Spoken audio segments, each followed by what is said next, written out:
Paris, 2019 AFP, un total de 282 personnes ont été interpellées dimanche soir, notamment lors de heures intervenues dans plusieurs villes de France en marge des célébrations de la qualification de l'Algérie pour la finale de la CAN, a annoncé lundi le ministère de l'Intérieur.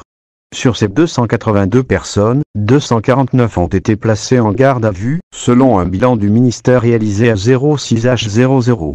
Ces interpellations sont essentiellement liées aux incidents en marge des célébrations de la victoire de l'Algérie, mais comptent aussi certains débordements de festivités du 14 juillet, a précisé l'Intérieur. Des milliers de supporters des Fennecs sont descendus dans la rue dimanche soir pour fêter la qualification de l'Algérie pour la finale de la Coupe d'Afrique des Nations.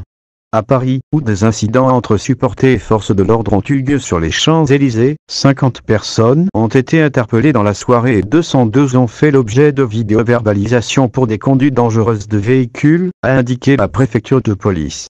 Des troubles ont également eu lieu à Lyon et Marseille, où le Vieux-Port avait été interdit d'accès dimanche soir.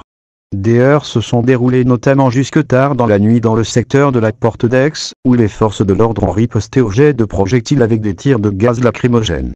Le ministre de l'Intérieur, Christophe Castanet, a félicité dans un tweet lundi matin les policiers, gendarmes et sapeurs-pompiers mobilisés toute la nuit pour leur réactivité et leur professionnalisme, qui ont permis de contenir les violences et d'appréhender leurs auteurs. Jeudi dernier, les rassemblements de supporters célébrant la victoire de l'Algérie en quart de finale avaient été ternis par des incidents jugés inacceptables par le gouvernement, notamment dans le quartier des Champs-Élysées où des commerces avaient été dégradés et pillés.